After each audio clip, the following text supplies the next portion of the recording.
Tienes esas conversaciones quizás una, eh, con, con un miembro de la familia.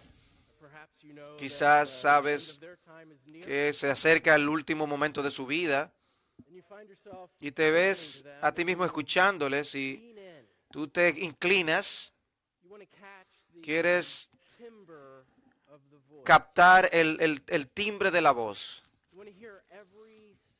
Cuando tú quieres escuchar cada sílaba, quieres atrapar la textura del momento. Yo me siento así cuando yo abro segunda a Timoteo. Pablo es un hombre anciano ya, cuando escribió segunda a Timoteo. Está encarcelado y está en Roma.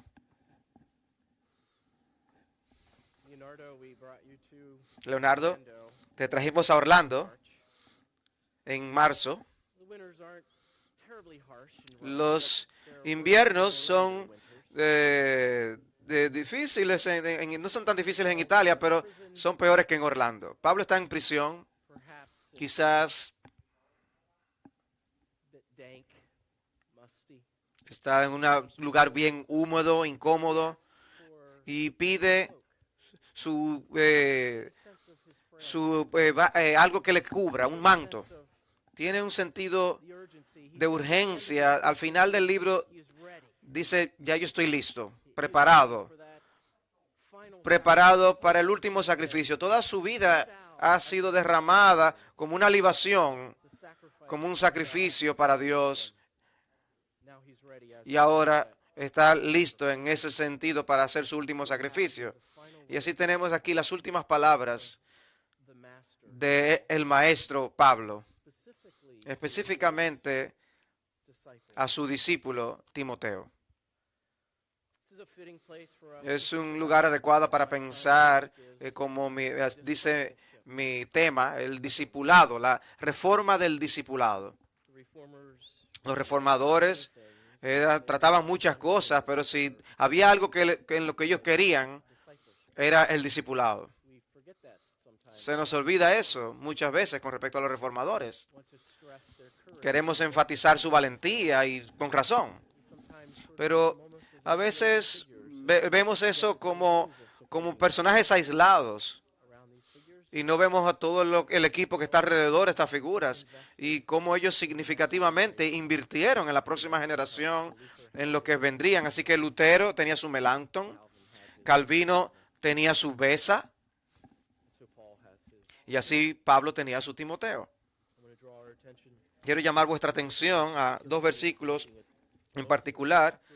Vamos a ver la mayor parte del capítulo 1 de 2 Timoteo, pero quiero llamar la atención a dos versículos, versículos 13 y 14.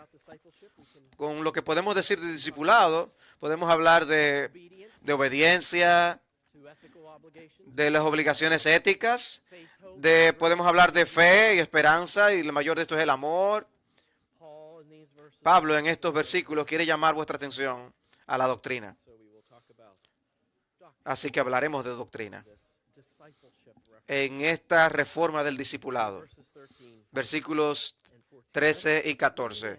Vamos a ver qué es lo que el apóstol Pablo tiene que decir.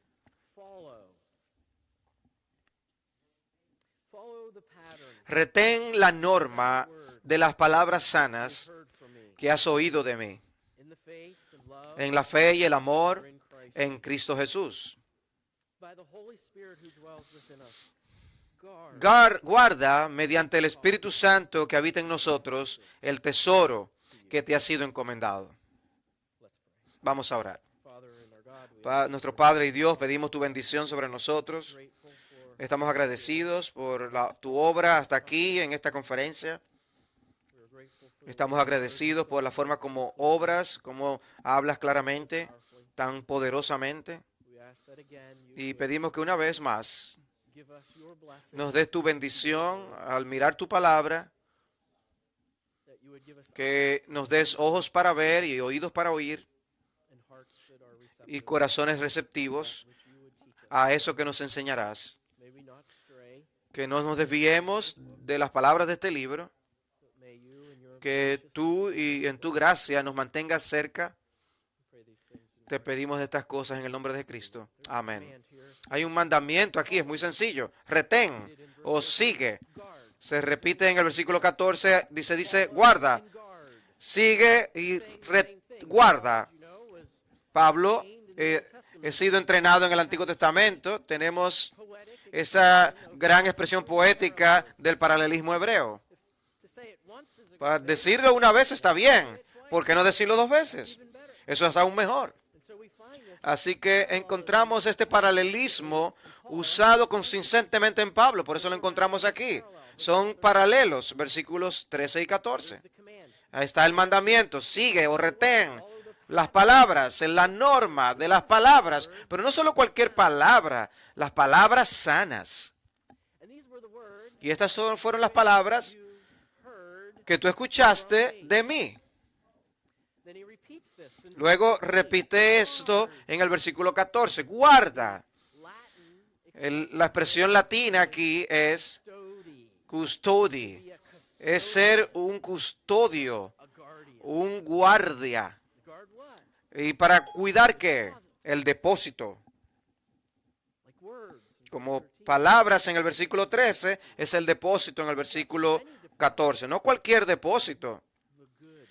Es el buen depósito, el tesoro que ha sido encomendado. Este es el buen depósito que te ha sido encomendado. ¿Ves el paralelismo? Hay un perfecto paralelismo. ¿Por qué repetimos las cosas?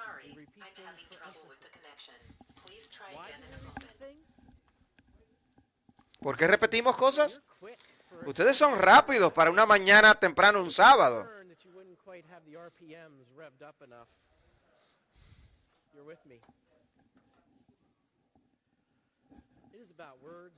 Es acerca de palabras, ¿no es así?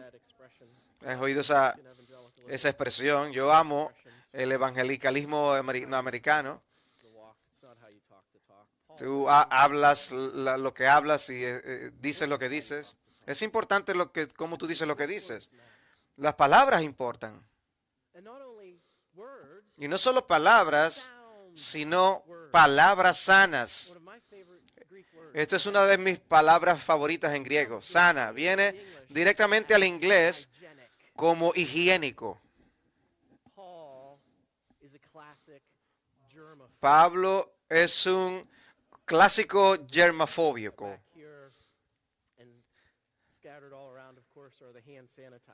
Aquí por todos los lados hay jabones líquidos para limpiar las manos. Tú vienes de todos los lugares y también traes tus gérmenes contigo.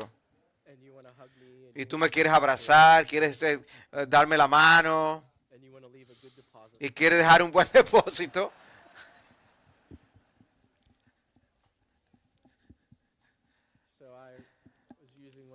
Estaba uno de estos jabones líquidos aquí detrás, donde están los otros, pero no voy a decir quién fue, pero es el encargado de un seminario bautista del sur. Me dijo, parece que todos estos días todos somos alemafóbicos.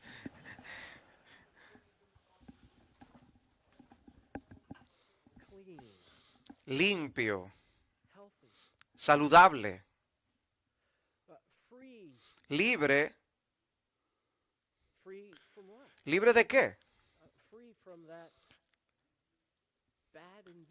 Libre de eso invisible que se llama bacteria, de parásitos que pueden quitar la vida a los organismos. Son palabras impuras. Son palabras no saludables. Hay palabras no saludables.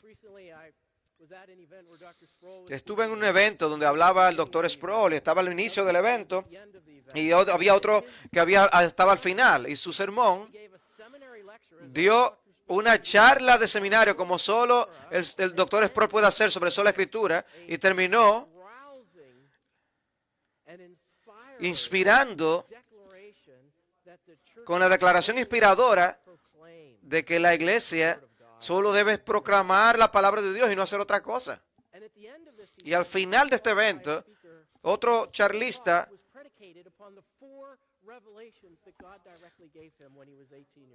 y solo lo trató de 4 revelaciones que Dios le dio cuando él tenía 18 años de edad. Sanas palabras. Y hay palabras que no son sanas. Hay palabras no sanas que penetran y no debe sorprendernos. Y se introdujeron aún en la iglesia del primer siglo. Las palabras no sanas se han infiltrado en la iglesia. Pablo lo dijo. Pablo le dijo a los Gálatas, oh, Gálatas insensatos, yo estoy sorprendido que has permitido esto. Palabras no sanas que han penetrado. No, deben ser palabras sanas. Y Pablo es un buen maestro. Es tan vívido, ¿no? No simplemente dice, sigue sanas palabras. Sé higiénico, Timoteo. Él dice, sigue la norma, el patrón. Es una palabra fascinante, patrón. Vivimos en un mundo, viví en un mundo Amish por 17 años.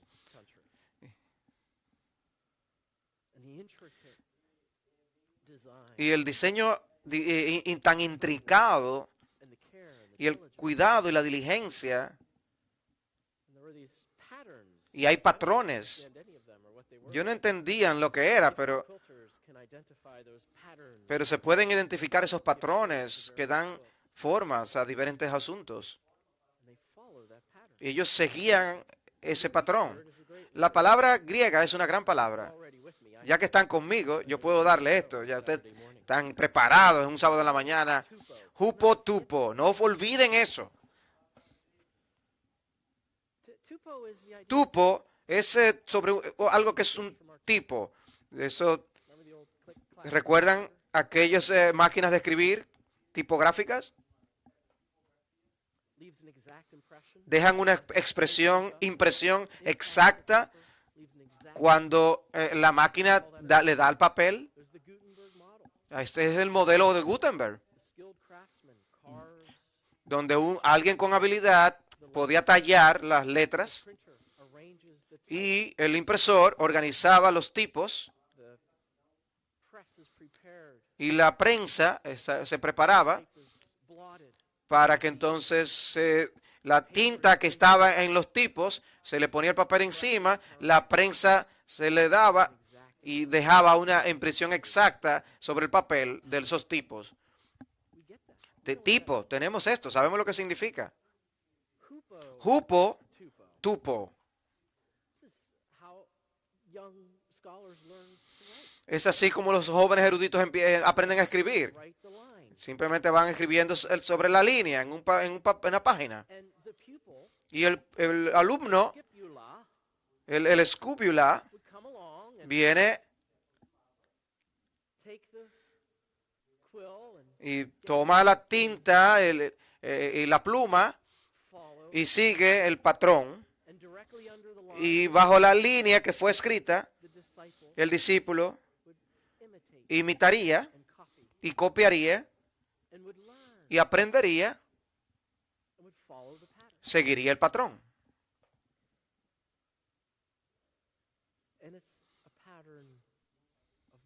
Y es un patrón de palabras. Retén el patrón. Sigue el patrón. Hay otra imagen que se utiliza. Es la imagen de una herencia en el versículo 14. Así que hay un depósito o un tesoro. Algo material. Y este depósito, la palabra griega aquí significa literalmente ponerlo al lado tuyo. Denota la idea de cuidar de este asunto, de tenerlo a cercana proximidad contigo para que un ladrón no pudiera venir de noche y llevárselo, o que de alguna manera no desaparezca. sino que lo tenías cerca de ti. Lo pones a tu lado. Eso es lo que la palabra griega significa literalmente. Y la palabra latina es depositum, que viene el inglés o al español como depósito. Este es el buen depósito, no simplemente un depósito. Y guárdalo. Como si tú fueras rico y tuvieras propiedad, y la esencia de esa propiedad es que tú tuvieras personas que lo guardaran para que tu depósito estuviera a salvo.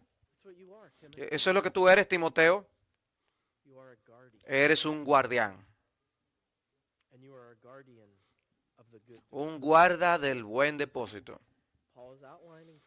Pablo está dándonos un bosquejo de lo que el discipulado es.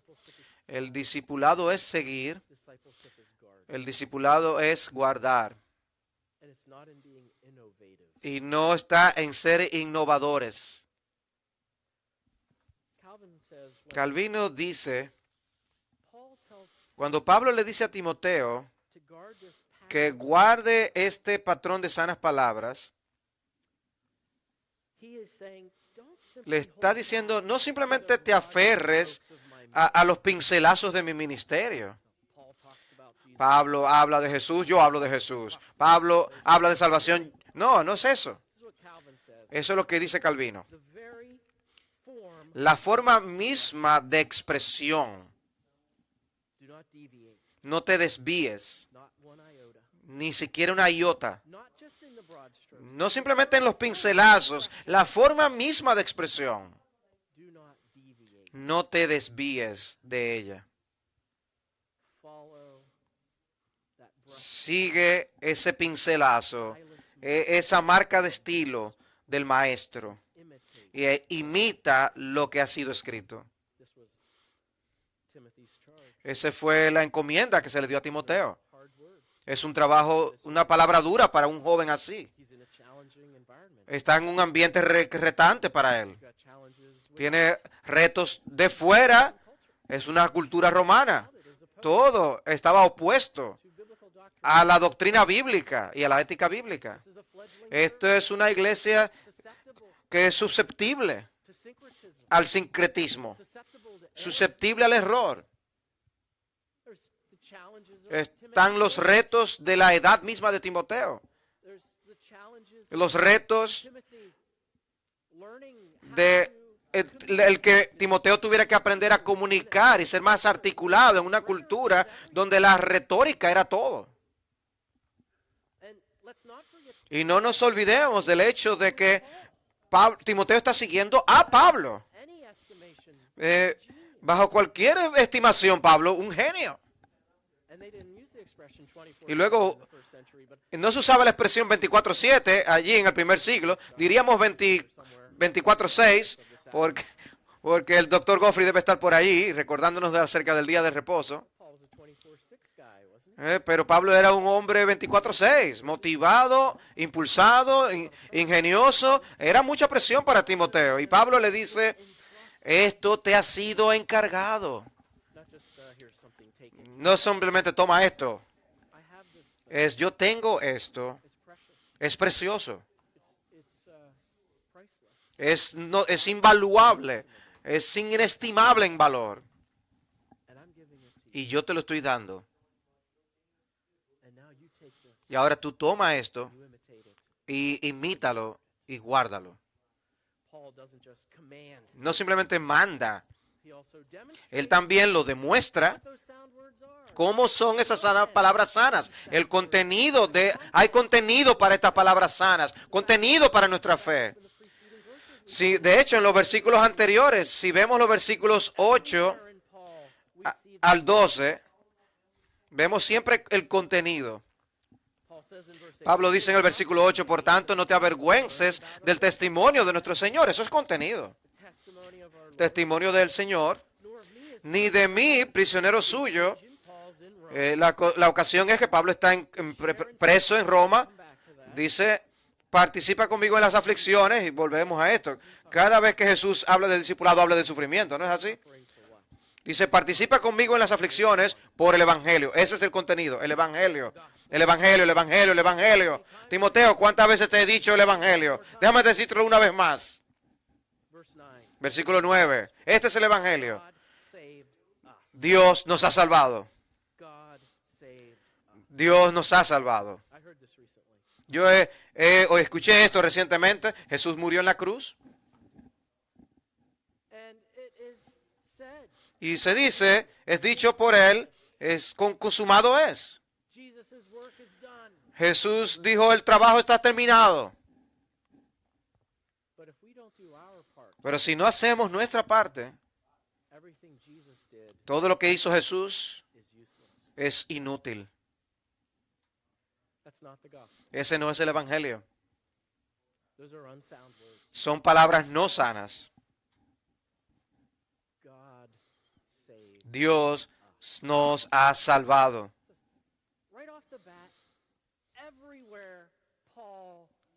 En todo lugar, Pablo nos coloca a nosotros como pasivos en este acto de salvación. Eso es siempre el Evangelio. No te desvíes. Es un llamado. Fuimos llamados. Y no solamente fue un llamado. No solamente Dios nos ha llamado. Dios nos salvó. Dios nos ha llamado. Es un llamamiento santo. Ahora tenemos una gran palabra sana, ¿no? Santo. Un llamamiento santo, no según nuestras obras. La justificación solamente por la fe. Justificación solamente por la fe. Justificación solamente por la fe. Ese es el Evangelio. Y sin esto no es el Evangelio. Es otro evangelio, un evangelio diferente, que Pablo dice no es evangelio a los Gálatas capítulo 1. No por obras nuestras, sino según su propósito. Ahora estamos teniendo más palabras sanas, ¿no? En la predestinación, la elección. El buen placer de su voluntad. Dios está obrando todas las cosas para bien. Y ese bien es su placer, el cumplimiento de su voluntad, en que sea así en la tierra como lo es en el cielo. Son palabras sanas. Son doctrinas sanas. ¿Cuántas veces dice Timoteo, escucha el evangelio del apóstol Pablo? Aparentemente Pablo dijo, yo quiero decirlo una vez más. Y luego esta palabra maravillosa, palabra sana maravillosa. Dijimos no solamente por nuestras obras, somos salvos según su propósito o el propósito de su voluntad y según la gracia. Sola gratia. La gracia de Dios solamente. Cuando Lutero predicó su último mensaje en Wittenberg, no sabía que iba a ser su último sermón. Predicó ese domingo y regresó a su casa, en su estudio, para escribir una carta y dijo, soy un hombre cansado, un anciano cansado, enfermo, medio ciego. Mi opinión personal es que tenía cataratas. Se quejaba mucho sobre el problema de vistas al final de sus días. Medio ciego. Se llamaba el gran Martín Lutero, el hombre de un solo ojo. Cansado estaba. Yo quiero partir en paz. Que me dejaran en paz. Pero a veces se levantaba una disputa y Lutero nunca regresa vivo. En el pueblo de su propio nacimiento, su cuerpo está enterrado en la iglesia allí en Wittenberg. Pero antes de hacer el viaje a Eisleben, él predica en Wittenberg y no sabía que iba a ser su último sermón, pero termina providencialmente en ese último mensaje y él castiga a su congregación. Los castiga porque los vio ya dando las espaldas al evangelio.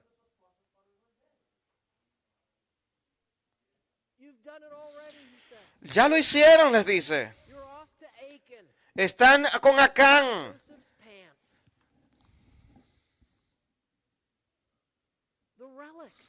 Las reliquias.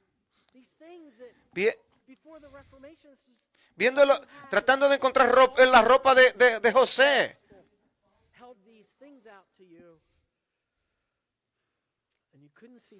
Y ustedes no podían ver a Cristo, no podían ver el evangelio con toda la distorsión. Y los reformadores limpiaron, quitaron todas estas reliquias, estas cosas, esos objetos. Debía haber un vistazo claro de ustedes a Jesús, sin los santos, sin las reliquias, sin la tradición. Y ni siquiera hemos salido de la primera generación. Son personas que están escuchando a Lutero predicando todas las semanas. Y eran susceptibles. Quizás Lutero tiene razón. Vamos a cubrir nuestras bases. Hace un tiempo que no estamos en un peregrinaje. Vamos a Aiken. Por si acaso. Vamos a Aiken. Vamos a ver las ropas de José. Oh, insensatos viterianos.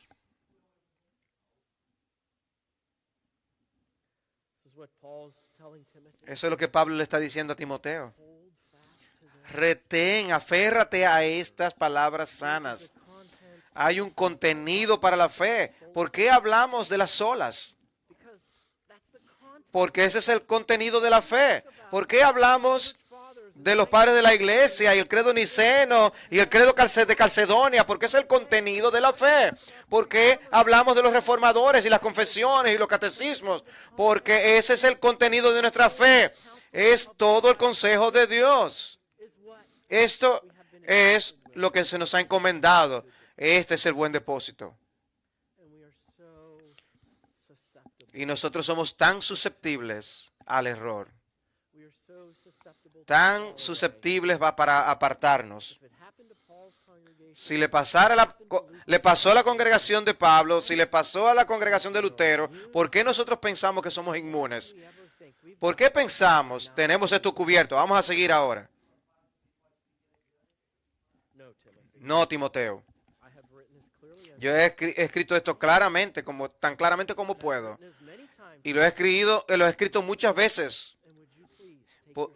¿Puedes tú, por favor, tomar tu pluma y seguir según lo que yo he escrito? Pablo es un maestro consumado. No solamente da el mandato, él da el contenido, pero también da ejemplos.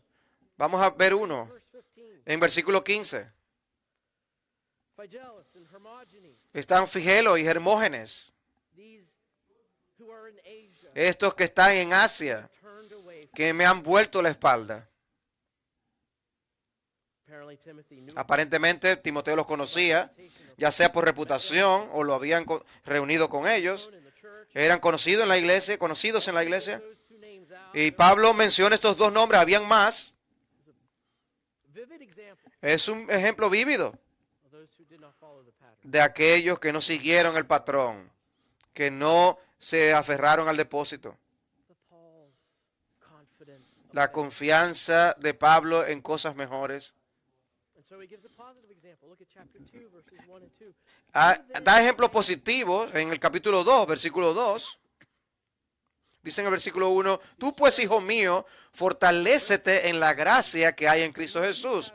Y lo que has oído de mí, la misma expresión, anterior, en la presencia de muchos testigos, eso encarga a hombres fieles que sean idóneos para enseñar también a otros.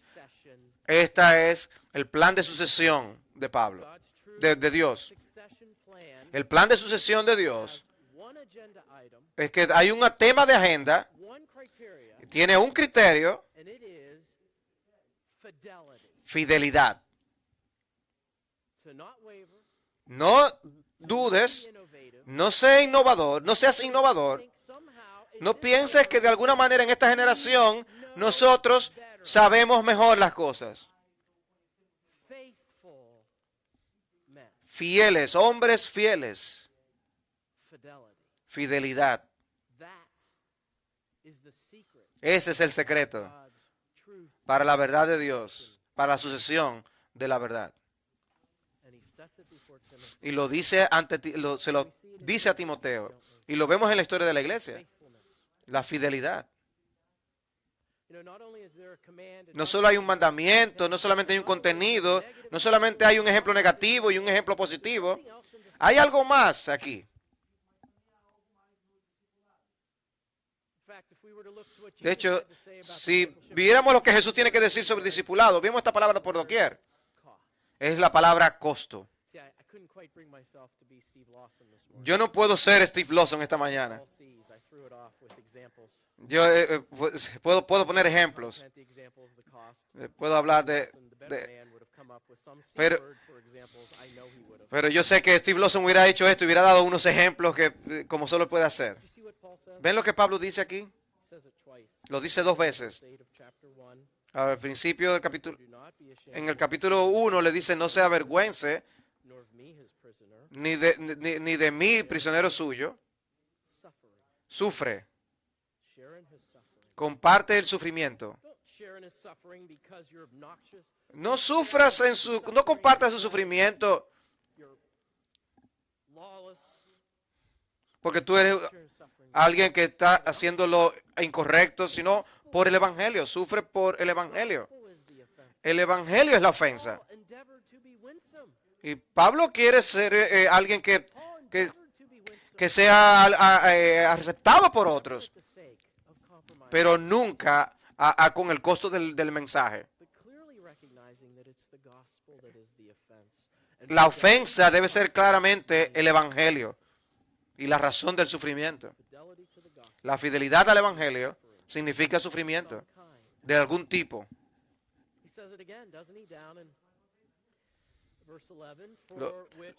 Lo dice también en el versículo 11, dice: para lo cual yo fui constituido predicador y apóstol y maestro, por el cual también sufro estas cosas. Soy maestro del Evangelio, soy apóstol del Evangelio.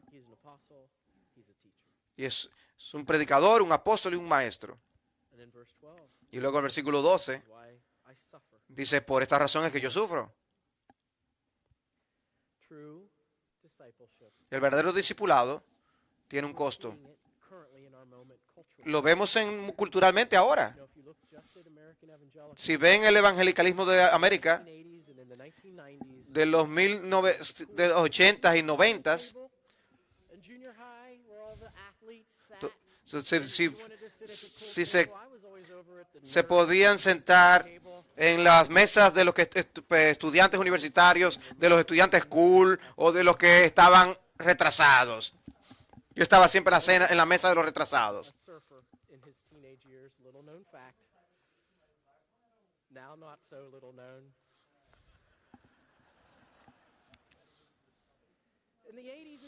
En los 80s y en 90s, el doctor Moller estaba hablando acerca de este tema. Era ventajoso para uno ser un buen miembro en una iglesia, culturalmente hablando. Ahora ya no estamos en las mesas de los que están cool. Y eso hiere. No queremos ser marginados. No queremos estar fuera. Nos gusta la mesa de los que están bien. Y si nosotros nos comprometemos, si la admisión a la mesa dice Haz el hoyo al ticket. La Biblia puede... La Biblia dice esto sobre el género, etcétera. Pero Pablo está diciendo, tienen que entender el contexto cultural en lo que Pablo estaba diciendo esto. Nosotros conocemos que las cosas un poco diferentes ahora. Estos son personas que se confesan a sí mismos, se manifiestan a sí mismos como evangélicos, se identifican como evangélicos. Pero Timoteo aprendió algo de ver a Pablo. El discipulado se trata a final de cuentas del costo. Va a costar algo. Mientras más digamos que Jesús es la manera exclusiva de ir al Padre, que aparte de Él no hay salvación, eso va a continuar costándonos, culturalmente hablando. Es el Evangelio por el cual sufrimos. Hay un costo para el discipulado. Dietrich Bonhoeffer escribió un libro sobre discipulado en Alemania.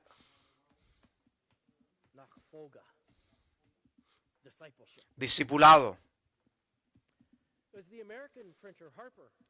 Cuando el impresor norteamericano lo imprimió, le puso el título El costo del discipulado. Antes solo tenía la palabra discipulado.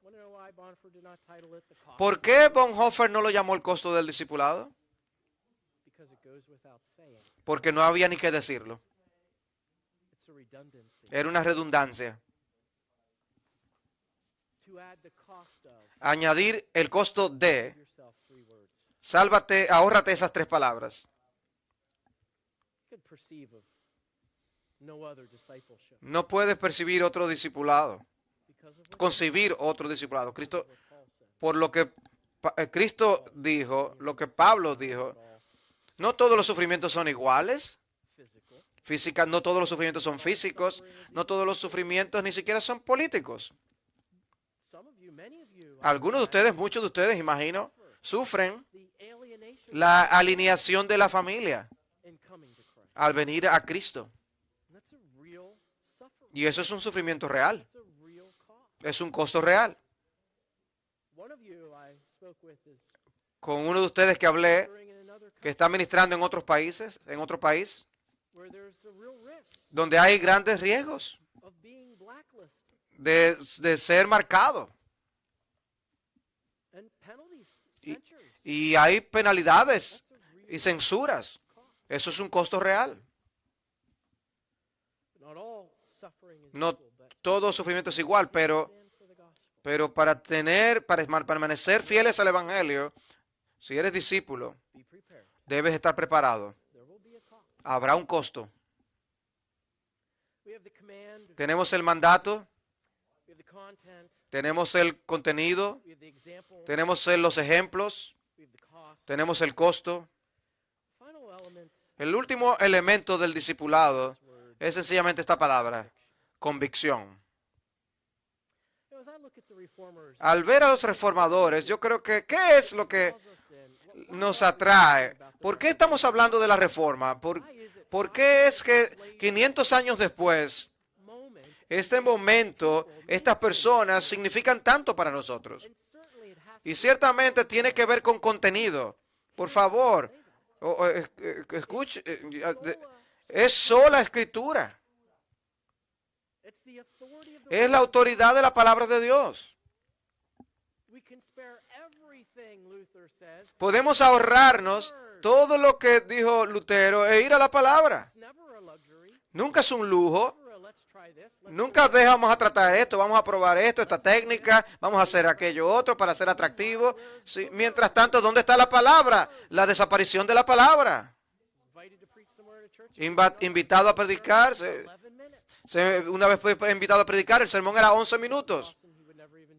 Yo creo que el doctor Lawson nunca ni se ha aparecido por ahí. Porque él ni siquiera puede pasar su introducción en 11 minutos. Todo esto. No había servicio en la noche, no hay servicio en la semana. ¿Qué tipo de dieta es? 11 minutos a la semana para enseñar la palabra de Dios. Es una dieta débil, muy débil.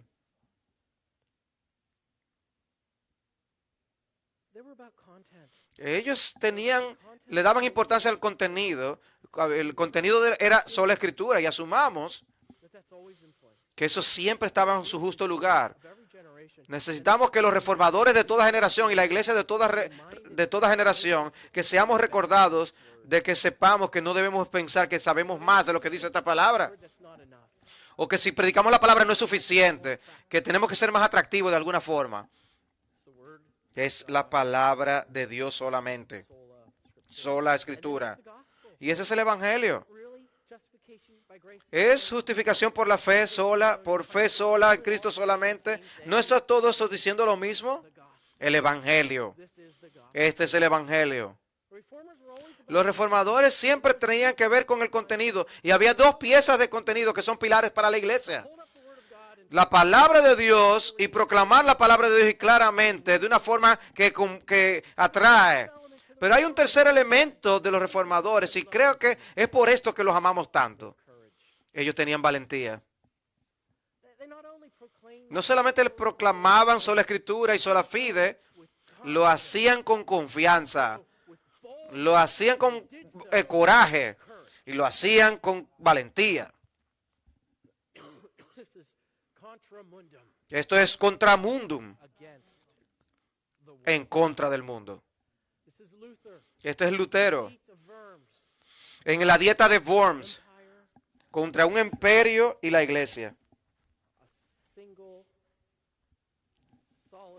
Un simple monje solitario contra el emperador y contra los legados papales, los obispos y los nobles. Contramundum. Aquí me permanezco en pie. Antes de Calvino ir a Ginebra,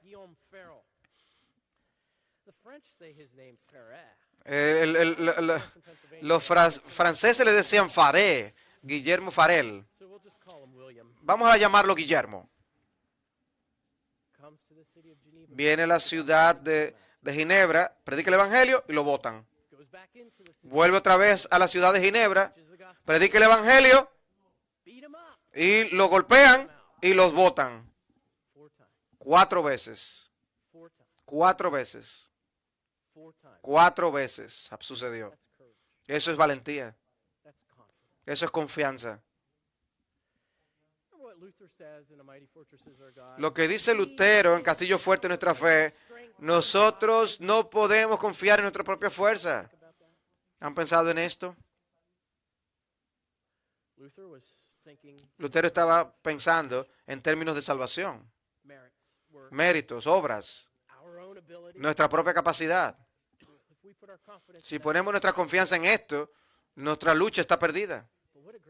Pero qué gran declaración es.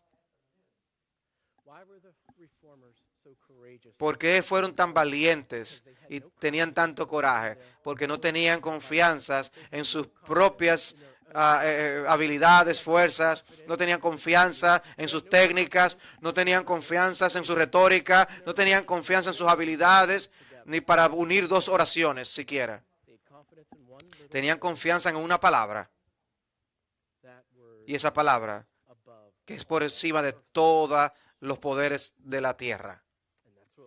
Y eso es lo que necesitamos. ¿Ven lo que Pablo dice? Él lo dice 2 veces. Versículo 8. Por tanto, no te avergüences. Roma valoraba el poder, la fuerza. Pablo está en prisión. El líder de la iglesia, Pablo, está encarcelado. ¿Qué es esto? ¿Qué cristianismo es este? No, Timoteo, no te avergüences.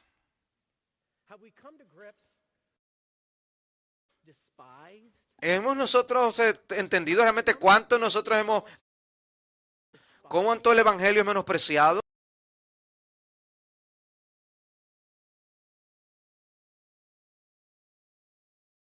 Nuevo, En el versículo 12.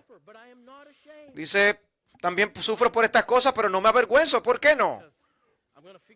Porque yo voy a salir de aquí de alguna forma. Y voy a buscar la manera de salir. Voy a hablar con Nerón. No, porque yo sé en quién he creído. Y esta es la palabra que está por encima de todo poder humano. No solo sé en quién he creído, estoy convencido. El discipulado trata de convicción.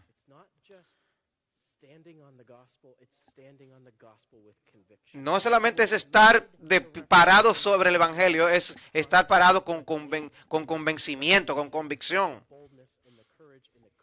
De allí viene la valentía con la que los reformadores predicaban las doctrinas de la Reforma. Y volvieron el mundo boca abajo. Y parte de eso fue a través de sus martirios.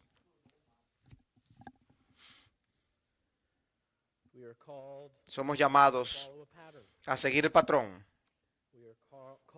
Somos llamados a guardar el buen depósito. Somos llamados a hacerlo con convicción. Hay una frase que yo dejé fuera del versículo 14. Mediante el poder del Espíritu Santo que habita en nosotros. Dios no nos ha dejado a nuestros propios recursos para ser sus fieles discípulos. Nos ha dado su Espíritu. Y ese Espíritu habita en nosotros. Y es por el poder del Espíritu Santo que algún día Dios en su gracia nos dirá, bien hecho, fiel y buen siervo. Amén.